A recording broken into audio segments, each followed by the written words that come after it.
श्री वैद्यनाथ ज्योतिर्लिंग। यह ज्योतिर्लिंग बिहार प्रांत के संथाल परगने में स्थित है। शास्त्र और लोक दोनों में उसकी बड़ी प्रसिद्धि है। इसकी स्थापना के विषय में यह कथा कही जाती है।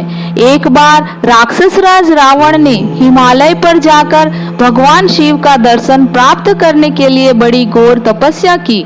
उसने एक एक करके अपने सिर काट कर शिवलिंग पर चढ़ाना शुरू कर दिया। इस प्रकार उसने अपने 9 सिर वहां काट कर चढ़ा दिए।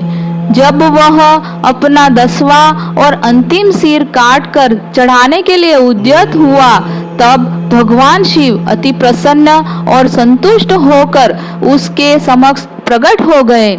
शीश काटने को उद्यत रावण का हाथ पकड़कर उन्होंने उसे ऐसा करने से रोक दिया। उसके 9 सिर भी पहले की तरह जोड़ दिए और अत्यंत प्रसन्न होकर उससे वर मांगने को कहा। रावण ने वर के रूप में भगवान शिव से उस शिवलिंग को अपनी राजधानी लंका में ले जाने की अनुमति मांगी। भगवान शिव ने उसे यह वरदान तो दे दिया, लेकिन एक शर्त भी उसने साथ में लगा दी। उन्होंने कहा, तुम शिवलिंग ले जा सकते हो, किंतु यदि रास्ते में इसे कहीं रख दोगे तो वही अचल हो जाएगा, तुम फिर इसे उठा न सकोगे। रावण इस बात को स्वीकार कर उस शिवलिंग को उठाकर लंका के लिए चल पड़ा। चलते चलते एक जगह मार्ग में उसे लघु शंका करने की आवश्यकता महसूस हुई।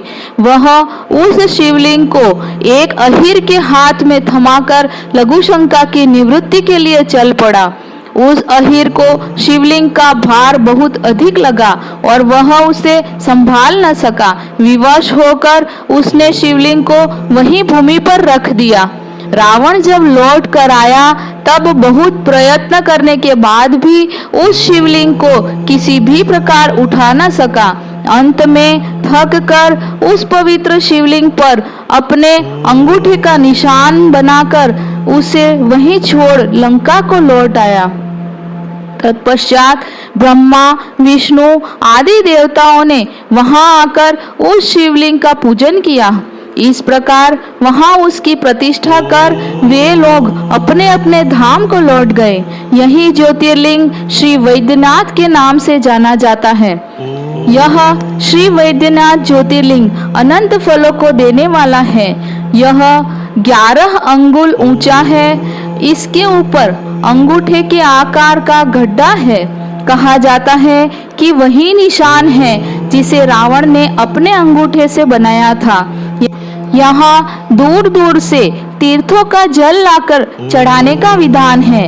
रोग मुक्ति के लिए भी इस शिवलिंग की महिमा बहुत प्रसिद्ध है।